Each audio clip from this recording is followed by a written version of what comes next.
Greetings everyone, and welcome to this session on the economics of women's health. And thank you to the WEF for making this a mainstream session at the World Economic Forum. It's held, of course, in the context of the WEF's Women's Health Initiative. And that initiative was launched with the aim of obviously contributing to the health and well-being of the world's 3.9 billion women and girls. Now, it seems that we cannot state too often the case for investment in the health of women and girls.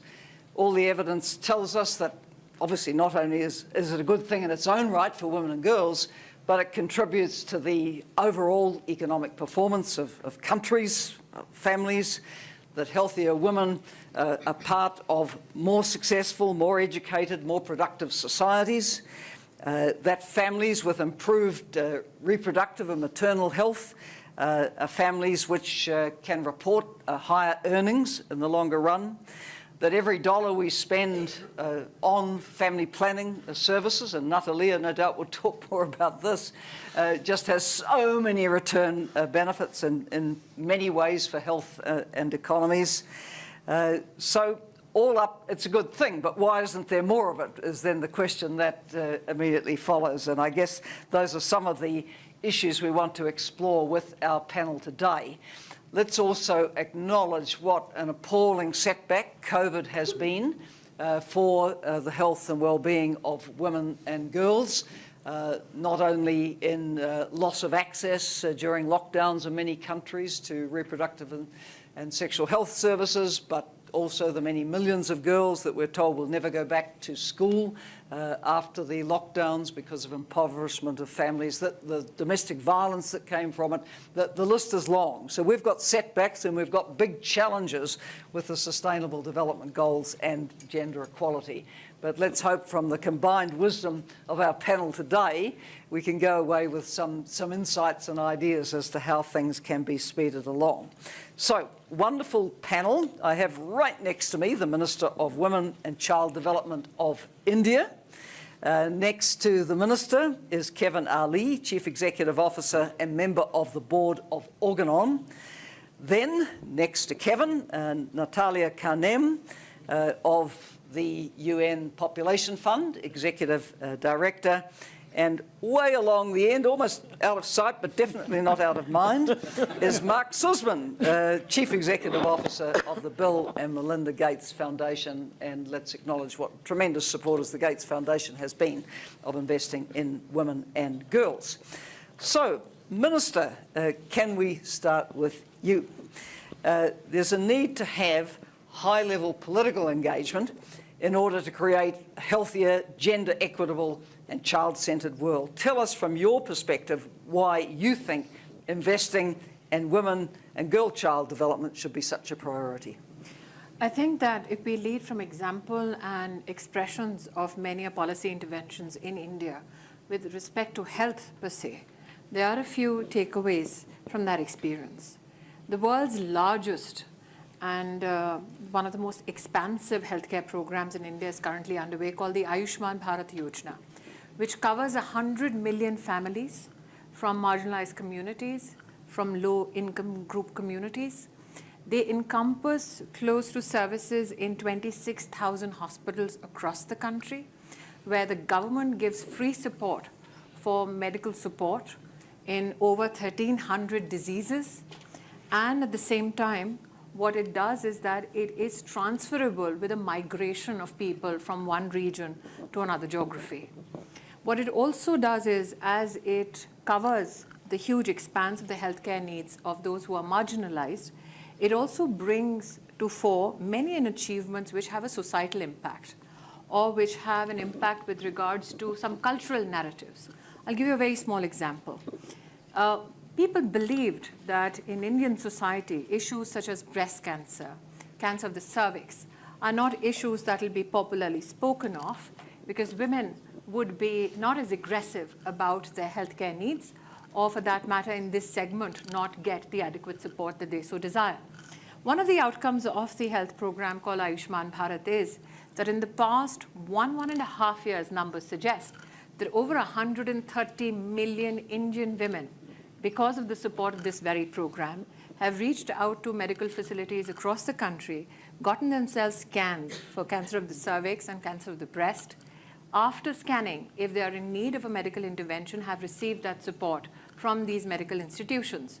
Now, this is a number which is unheard of, especially in a segment of medication where people feel that we will not be so culturally exposed, which means that another interesting insight it throws up is that when women are enabled in terms of access and fiscal support, there is not a single healthcare need that they will not address themselves.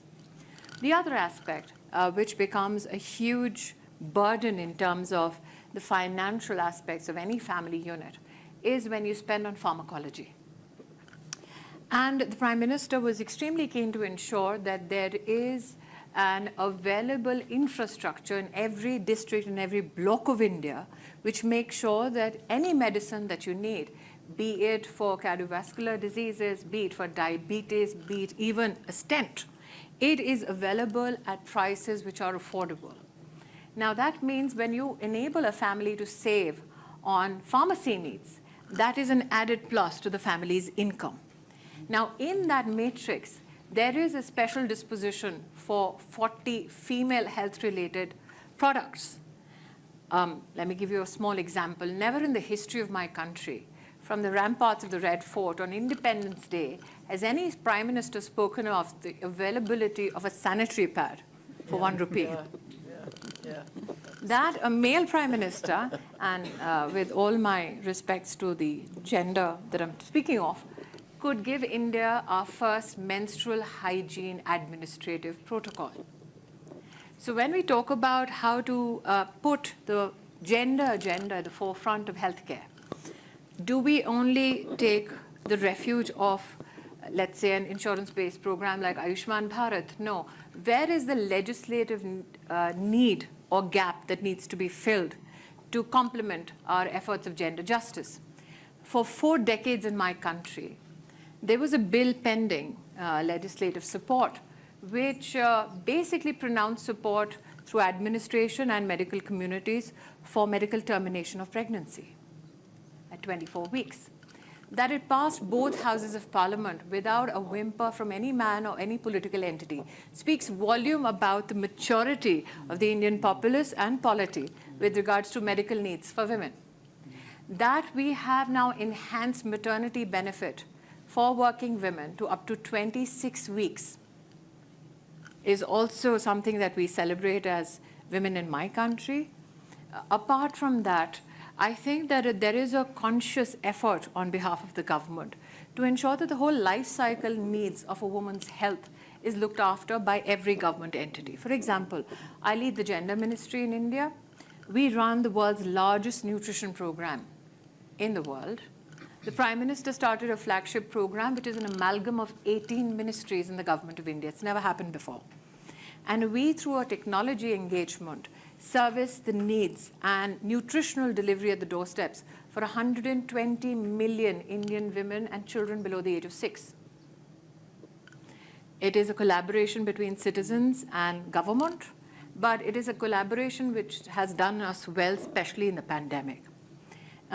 Ms. Clark, with your permission, given the time constraints, let me just expand beyond the relevance of, let's say, Ayushman Bharat. Many a times we define health needs as the immediate health needs of a woman that needs to be addressed. There are evolutions in health needs, especially given our labor markets, especially given women in distress. So the Prime Minister led the establishment of emergency and crisis centers for women, particularly in every district of my country. There are 703 such emergency crisis centers which are currently functional, which were open for business even during the global lockdown, where we finance additionally 35 women's helplines. And we have combined in our federal structure helped close to 220 million women in distress, given them medical, psychological, and police help so that they can transition from challenges towards solutions. So if we look at the needs of women, not only from, let's say, issues of cardiovascular diseases, menstrual health, but even mental health, That is a huge prospect where we can see enhanced partnerships between the private sector and those who are policymakers. When you invest in the health of a woman, you invest in the health of a community, because she's not singular to keeping or restraining that benefit to herself. When you empower her financially, she tends to spend more on health and education.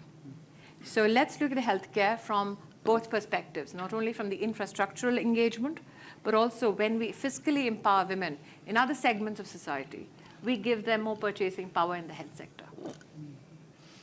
Well, thank you very much for putting all of those issues on the table, and there's clearly very important elements of universal health coverage that you've talked about, and also universal basic social protection as well. And great to see the attention to the silent killers like breast cancer and cervical cancer, and also the cause of menstrual hygiene, which, as we know, is the lack of it keeps so many girls out of continuing with their schooling, which is disastrous. So thank you so much for those insights. Kevin, let's come to you as Chief Executive Officer and member of the Organon board. Gender equity and women's health are intrinsically entwined in the success of societies, but we've seen women's health isn't always prioritised. From your perspective, why has progress been a bit slow? And just make any comments you'd like to make about how you see this changing. Well, thank you for the question. I would tell you that we could spend quite a bit of time just discussing that very topic, and I'll try to be concise from the point of view of the biopharmaceutical sector, which I'm a leader of one of those companies in Organon. Look, sustainable development goals in terms of things like reduction of maternal mortality. Over the last 17 years, it's an average of about 3 percentage points a year reduction, when SDG, basically says that it should be about 6%. When we look at unintended pregnancy rates, globally they're about 50%. 50%, 5 out of every 10 pregnancies were unintended. And so we all know that for many girls and many women, that could basically lead them astray from being able to have their own development and their own opportunities in life in terms of education and opportunities to go after. Postpartum hemorrhage. A woman dies every 3 minutes somewhere in the world from the complication of delivery, which shouldn't be the case. Preterm labor. There's about 1 million children a year that are born in a preterm labor state, and the complications and the mortality and the morbidity associated with preterm labor. Not enough innovation has really actually been generated and focused on some of these things in terms of maternal care, in terms of reproductive health, for example, unintended pregnancies, in terms of a number of areas. Even I'll throw out fertility. One would think that IVF therapies should be something that can solve some of the fertility needs around the world. But when you look today, even at the Asian Pacific countries, in the Asian Pacific Rim, you need 2.1 in terms of per family, in terms of reproducing the population. In Korea, it's 0.7. By the end of the century, Korea will be half the size as it is today. You can see some of the issues. You read in the Wall Street Journal, Natalia and I talked about this, that China is actually about 1.5. China is having a population issue. So all of that tells you that there's needed investment in the opportunities to bring innovation in that space. And that's where the idea of Organon was kind of born, to essentially be a company that has many businesses, but the direction of travel is really about investment in women's health, to increase the investment in innovation. If I give you a sobering statistic, of the 37 products that were approved by the FDA last year, only 3 were essentially targeting those conditions unique to women. So there's much more that needs to be there. Now, here's the good news. The good news is there are green shoots of innovation across the world, ranging from kind of the fast emerging area of femtech all the way to therapeutic advances as well. We ourselves at Organon have actually, since the 1.5 years we've been live, since we rang the bell at the New York Stock Exchange, we've done 8 deals, 2 in the medical device space, One, to solve the issues of postpartum hemorrhage. One, to solve the issue of some of the issues around minimally invasive hysterectomies, all the way to new mechanisms of action for endometriosis, preterm labor, polycystic ovary syndrome. Those are areas we're investing in because investment is the key.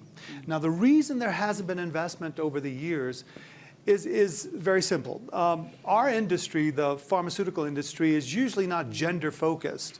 They're agnostic of that. They actually focus on the innovation in the R&D space, whoever it actually supports. But we feel there are opportunities at Organon to really invest in women's health, not only reproductive health, not only maternal health, but in gynecological conditions as well, because the industry needs to see, yes, we believe this is a noble cause, but is it a viable, sustainable commercial enterprise? And if commercially there are more and more innovations and more return on that investment, then it will serve as almost a magnet. It will magnetize the industry to start investing more in areas of women's health, both distinctly women's health as well as those conditions uniquely or disproportionately actually impacting women, everything from celiac disease to chronic cough to migraine to osteoporosis. More needs to be done in this space. That's the bottom line. There are green shoots of innovation. I think Organon is being one that actually rings the bell, that you can have a noble cause and sustainable, viable commercial enterprise that ultimately can feed itself so that ultimately it goes forward. Because anytime we think of women's health as some sort of corporate social responsibility, it'll go up and it'll go down depending on the time that we're in. But if it's a viable commercial enterprise, then it will be there for the long term. Thank you, Kevin. And coming to Natalia, do you see green shoots? Are we going to overcome the barriers? I see green shoots precisely because women are no longer taking a back seat. And as half the world's population, the demands on the political system, and I think we've had beautiful examples of transformation when women's needs are prioritized, as well as the understanding that women themselves are stepping up to lead on these issues. I think the examples that Kevin just put on the table for Organon in terms of the wealth of possibility, monetary wealth, but also wealth in terms of health as wealth. So from my perspective, looking at certain barriers of why are women's needs not prioritized brings us back to this issue of making the case, but making the case with evidence is not always enough. So the transformation of the understanding of especially an adolescent girl, of her human rights, of her self-worth, of her right to exist in a digital space, of her right to not only lead, but to consume products that are good for her and for her mental health. These are the green shoots that not just the private sector, but us as United Nations, as public sector, as regular citizens, as fathers who support daughters, we all have to embrace. So it is disturbing that as we look across the spectrum of lack of priority, COVID-19 told us everything we need to know about a health workforce that's almost 3/4 female, and midwives that UNFPA support were scrambling for raincoats and other manner of PPE-like barriers to be able to treat people in distress. As has been alluded to, the life cycle of women from prenatal, where nutrition is crucial and important, all the way to older age. And in a world of 8 billion, many of us are aging, but many women are voting with their feet when it comes to the size of their family. I advocate, of course, for family planning, and we've seen the wisdom and the high return of almost $10 for every dollar you invest in family planning and maternal health. So the monetary case can be made. But you also need to make the case for, at a time when there is so much heterogeneity and different experiences in countries, there are still 300 million women who want to access family planning that are knocking on the door of a clinic and nobody is there. So looking at universal health care as one of the keynote examples of sustainable development, The woman who wants to limit her family size has to be catered to, as well as the woman who's stigmatized because of infertility, or frankly, who's choosing not to have a first or second child because she can figure out the economics of trying to get a kid through school and college and the shoes and the books and everything else. So the role of innovation is going to be mission critical. My last point is on geographic disparity, and Minister, you alluded to this. Where you live, you could be at the top of the hill in an island location. Your human right to health exists. So looking at geography and innovation and some of the tech solutions that we can use to overcome those sound barriers, but also just simple primary health care, this is what's going to make a difference for women. But listening to the voices of women who are saying, this is what we need, this is what we want, and we're not going to wait 100 years for the wage situation to equalize, et cetera, that's going to be the accelerator that we need. Thank you, Natalia. And of course, in those years of waiting you're referring to, it's the WEF's own Global Gender Gap report, which the figures for the year before the pandemic showed 100 years to full gender equality. Then we had the horror year of 2020, reported on the 2021 report, which said 136 years, because that's how much things had regressed for women. And then the latest one, based on the 2021 data, says 132 years. So we're impatient, aren't we? We don't think that's an appropriate time to wait for full equality. But the investments in this kind of area are part of what's going to make the difference. And that leads me to come to Mark Sussman and say, Mark, from the perspective of the Gates Foundation, what do you think are the most critical global health investments to be made now for women and girls? Yeah, so, well, thank you, and thanks to the panel for already raising so many of the critical issues. And actually, where Helen started, it remains this paradox. Even here we are at sort of Davos, who's thinking about global prosperity writ large, where we know there is no single investment or set of investments beyond investing in the health, education, and agency of girls and women that has a better social and economic payoff. Full stop. That's an uncontested fact. But yet, as a community, whether it's from the Davos agendas to the representation to the time frame of 132 versus 136 years, it's as a world we are not remotely close to where we could or should be. And so that does pull you into, well, where and how are the investments that could and should be prioritized and shifted? And at the Gates Foundation, we've actually been through our own sort of learning on where we've always prioritized health and women's health from our foundation, from our establishment as a foundation in 2000. We've learned ourselves that we actually haven't always gone around it in a way that appropriately both listens to the needs of stakeholders, brings in the communities, targets particular opportunities they need, and you want to look at it across the spectrum. So at one level, one of the sets of investments is exactly what the minister was just talking about in India, and India has been a model in many ways of some of the things from the development of tools like women's self-help groups and empowerment collectives that are able to collectively provide agency that get you health and financial and economic outputs, and we think that is an incredibly important tool that can and should be spread in other parts of the world, whether it's that linkage in on nutrition that we talked about, because nutrition is such a critical enabler for both healthy pregnancies, healthy birth, prevention of morbidity, and then providing those opportunities for later schools and access. But then more broadly, the kind of medical interventions we talked about, and this is how we've evolved our own thinking. So, for example, there's both into the core research and development. Let's take an area where we are prioritizing significant investment right now is there are treatments for anemia, but investment in anemia, which actually is one of the most fundamental challenges facing women, and particularly women in pregnancy, and the related effect on it, is far, far short of what could and should be being done. So we are trying to pick areas like that where we think there are promising new interventions and new science that can be as priorities. Similarly, in the area of nutrition, the better understanding of the microbiome, which there are lots of companies sort of doing expanded research in to figure out how to do better weight loss, but our research can focus specifically in what elements of treating the microbiome can actually be most important in the antenatal and postnatal period for women and children?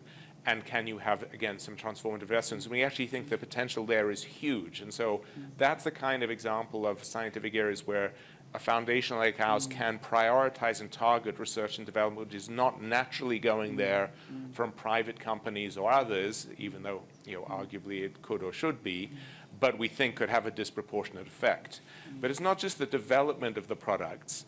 It's also then the distribution and pricing and access. As Natalia was talking about, some of that excess of need, say, in family planning, is how can you spread a different array of family planning products to make sure that women have full availability of choice. There we've had partnerships, including with UNFPA, where you take some existing products, which we know are of increasing popularity, such as injectable contraceptives, and what we would work with was a couple of private sector companies who didn't think there were markets in low and lower middle income countries. And so we would arrange some deals that would include, in this case, there were volume guarantees saying, we think there is a market. So if you halve the price of your product, we will guarantee, as the Gates Foundation, to make up if you don't actually make a profit at that price and reach your market.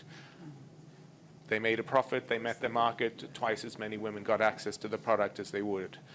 There are also ways in which you can produce or distribute the treatment or prioritize the treatment of new interventions. We mentioned cervical cancer. The HPV vaccine is a critical vaccine that has been developed and rolled out across much of the world and is trying to, it's well short of what's needed. It's a major priority of Gavi. There's some exciting new products, including product research from some Indian and other companies around it.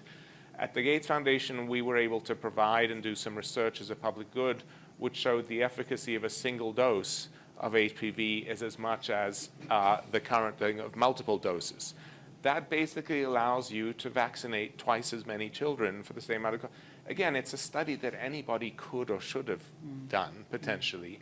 But it's an area where when you step in a gap in the public good, that allows you to actually reach many more women. So it's that combination of trying to identify both the key areas of research and development, then the access of the products, and then last but not least, and maybe this can come back to us with the rest of the panel, is that how do you then arrange the delivery of it through the public health systems, through systems like India's significant networks and the Ayushman Bharat program, through other tools, because that's that last mile that actually has to reach the women and children that need to get access.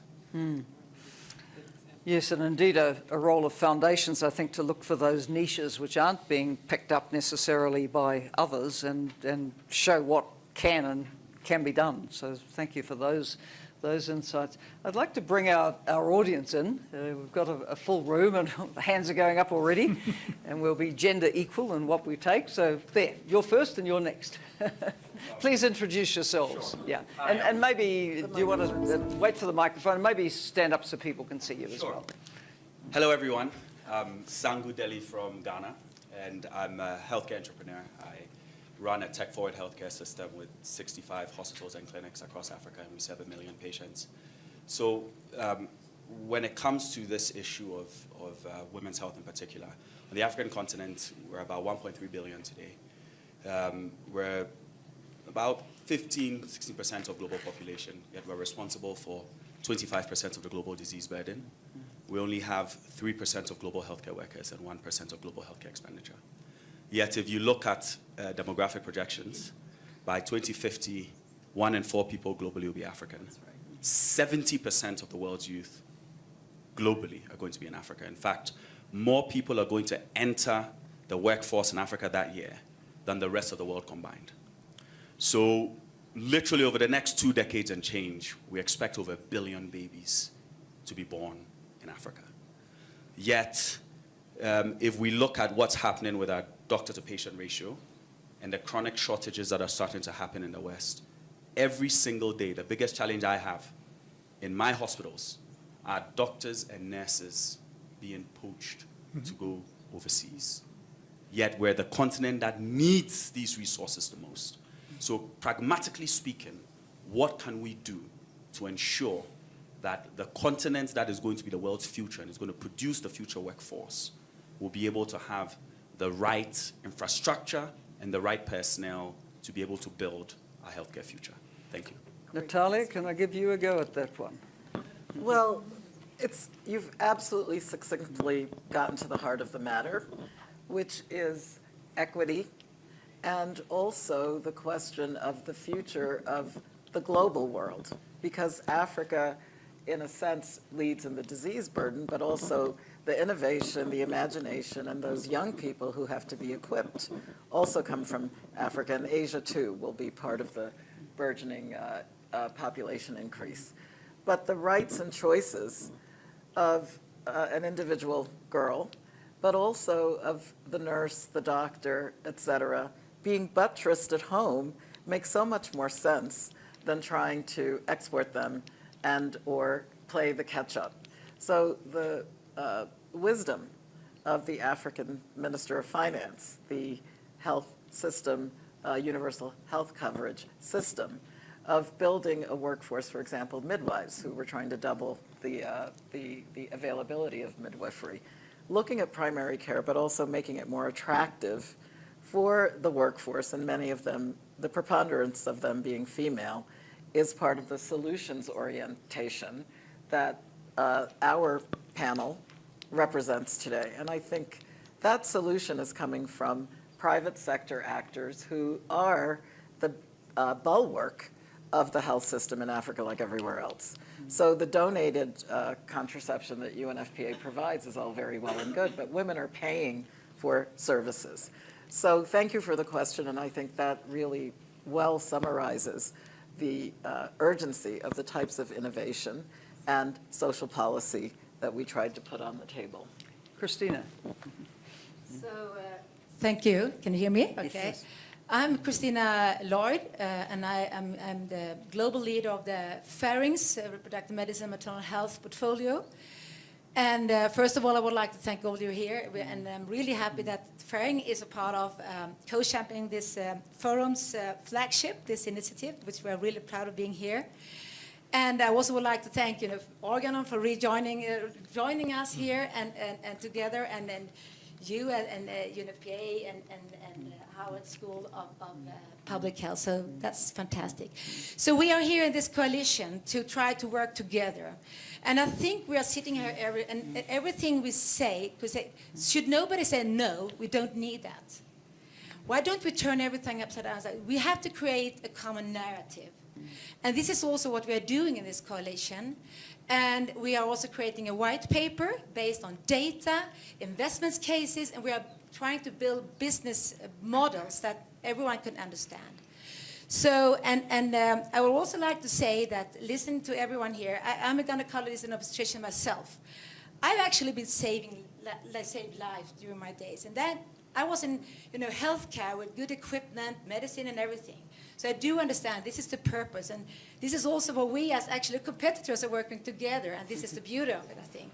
So my question is, back to the narrative, that how can we do that to even more create this clarity of why it is a smart thing to invest in women's and girls' health? It's not about the cost. We're not talking about cost of healthcare. We are talking about investment in healthcare. And we were at this meeting this morning, the same thing again. So can you please tell me, what could the narrative, what could the story be to ministers of health and head of states and CEOs and so on around the world, so we can create a common narrative? Because we all have our stories, and I'm so impressed to listening to what you're doing. And so once again, how can we create that, and what could this question be, and what can we ask them to do? Well, I'm going to throw that question to the Minister of Women and Child Development of India, because listening to you, Minister, I think there've been some very compelling arguments which have loosened the purse strings to do important things. I think it's not about loosening the purse strings. It is about spending what is in the purse mindfully. There are 3 things that I'd like to hear flagged, Christina. One is, do we look at healthcare very myopically? Can there be a bigger narrative around women's health? Let me give you another Indian example. The Prime Minister in 2014, when he took office, spoke again very unusually about a very unglamorous subject, which was that can we build toilets for women? Now, when he said that, he spoke not only from a perspective of sanitation, healthcare, he spoke about it from an education point of view, as Helen has said, that there are many girls who drop out the minute they are part of the menstrual cycle age. In 1 year, we built toilets in every government school in the country. We curtailed dropouts. However, on a larger scale, the government built 110 million individual household toilets. Now, people would presume that there's a health benefit to it. In the 2013, there was a World Bank report that because of lack of sanitation services, there is a negative burden of 6% on Indian GDP. So while he was addressing a gender justice issue, he ended up addressing an economic issue, but also a law and order issue. Because there were reports out there in public that 40% of sexual violence took place when women went out to defecate. So when we look at issues of women's health or women's dignity or justice, there is a multiplier effect when you try and reach one solution. Now, apart from loosening up the purse strings, it is about partnerships. So Mark has very eloquently spoken about what the Gates Foundation has done. But what is significant about what he said is that they help fund the confidence that is needed to transition from failure to success. To say that injectables will find a wider market till such time a partnership evolves from, let's say, a foundation like the Gates Foundation, supporting industry, impacting policymakers. I think we need more and more players who will bridge that gap. So apart from only looking at an initiative on women's health from the myopia of possible infrastructure, from the myopia of only policy making, it is us on this panel who are a part of the solution. No individual entity in governance or the capital market or corporate infrastructure can be the answer alone. I also feel that another myopia that we are inflicted by is when we talk about women's health, we speak about women from a constituency of consumption. How many of us are very focused on health innovators who are women, who do frontier breakthrough work on research, but do not know how to convert those innovations into enterprise? Because there are many entrepreneurial ventures, innovations which are cost effective, given the diversity of geographies, which are culturally easier to ingest by many countries when they evolve very organically from communities. How much of our concentration from a healthcare perspective is even on those innovations? Lastly, from a talent point of view, I had gentlemen speak about the African challenge. How do you address that challenge from an academic perspective? We in India, under the Prime Minister's leadership now, have institutionalized healthcare education in every district of the country. Not only doctors, paramedics, nursing communities, those who are indulging in telemedicine. It is a huge ecosystem that needs to evolve and find successive support across segments of policymaking, governance, civil society, and corporates. So if we start looking at the system as a whole and start addressing it as a coalition, Mark spoke about in India, a coalition of women who are entrepreneurial in nature, 80 million of them. They manage credit only within that segment of close to $32 billion every year. They are available in every village in India. They scale up and skill up on the supply chain from a crafts perspective, agro-processing perspective, but they become agents of change when it comes to health and when it comes to academics for women. So how do we find new resources for communication with regards to women's health? And lastly, speaking as a mother of 2 kids, what we do as women, irrespective of our financial background, we tend to put ourselves last when it comes to our pharmacological needs and diagnostic needs. No matter who you are, no matter where you are, you do this as a woman. Your diagnostics needs are the last refuge in your healthcare framework. So can we have more education and conversation around the diagnostic needs and the pharmacological needs? Because currently most of the conversation is about what do you do when you're in trouble?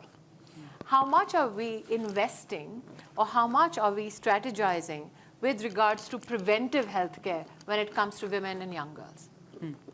Can I ask, do we have Cynthia McCaffrey in the room? Yes, Cynthia, from UNICEF. No, take your question, Cynthia, and then I'll bring others in. My name is Cynthia McCaffrey. I work at UNICEF India, and I actually have worked, I feel like, for 4 of you on stage, because I've been at UNICEF for a long time, so UNDP, Gates, UNFPA. And now in India, I work for the minister.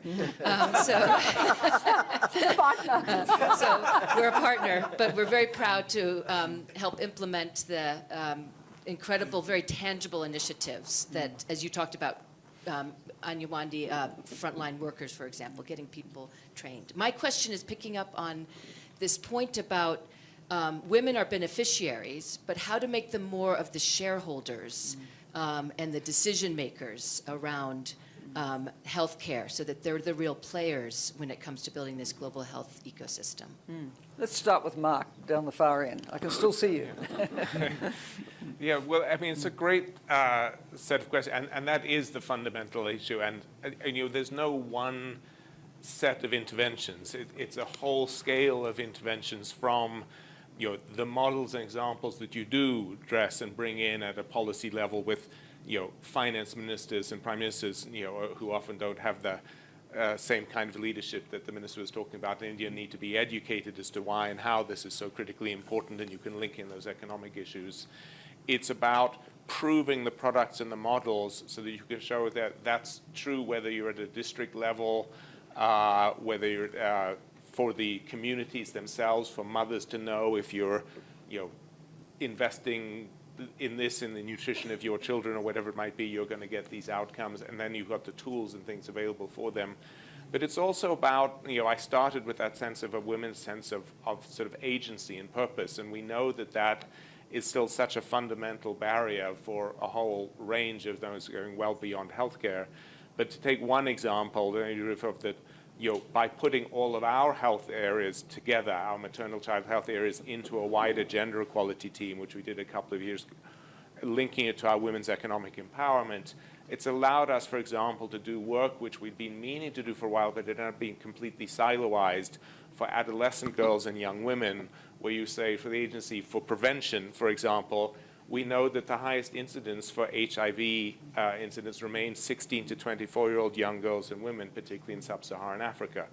And, you know, the intervention, it's not simply about getting access to the PrEP tools. It's a set of behaviors, agencies, understanding the motivation, understanding the routes by which they might be able to access that kind of healthcare. And that's true because that's that same group needing to access family planning products. It's the same group we want to make sure are staying in school and being educated. It's the same group we want to be sure are perhaps joining some of those self-help groups as they come in more rural areas. It's the same group who we hope are getting a ladder in a bank account or agency and so on. And so I think, you know, there's a short-term sets of interventions around those specific things, but there's also just the long-term connective tissue of building those connections and understanding that starts with basically providing power and agency to the women and girls themselves, because that's the best way of demanding those outcomes and results. Time is always against us, and we could get so much more from this panel and from the audience, which we really don't have time for. But I think we've had a wonderful mix of the practical examples from the Minister of what can be done. Kevin, loved your sort of, you know, can do, there's opportunities to innovate in this area. UNFPA and Natalie are always out there, you know, advocating, making the case, and actually delivering in real time to so many. And Mark, you know, Gates out there looking for the neglected areas and how to support women and girls in this area. So some great takeaways. I'm going to call on Shyam, who's head of the healthcare practice here at the WEF, for his concluding comments. Thank you, Helen. And as you said, we are out of time, so I'm going to be very quick here. First of all, thank you for moderating such an excellent panel discussion. I mean, we're so glad to hear from you, Minister Irani, from Kevin, CEO of Argonaut, from Natalia, UNFPA, from Mark Sussman, CEO of Foundation. So you can see Gates Foundation. So you can see you have the public sector, private sector, United Nations, and the charity philanthropic organization here. So bringing all this together, listening to you, that excites me. Yeah. That tells me that we are thinking about women's health. We are going to do something about it. So this is an exciting time. One thing I would like to just bring it to your attention, especially to you, Minister Irani, and we were discussing this earlier today in a healthcare policy session. We had two health ministers. We had the health minister from Germany, we had the health minister from India, and we had a few finance ministers. We had the ex-prime minister of UK, Tony Blair, there in that session. And it was very clear that now we are talking about investing in healthcare. We are talking about, especially the finance ministers, they were talking about healthcare as investment and not as a cost. Yeah. So this is really good to hear. I want to hear the same thing for women's health, Yeah. that it is an investment.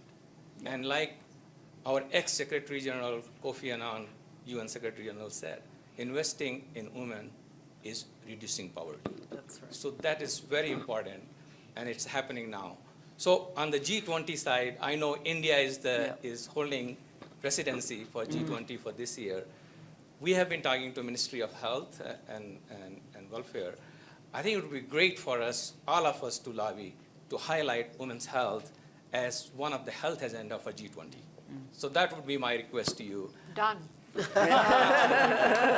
with that, I know we are out of time, so I would like to thank everyone for being here.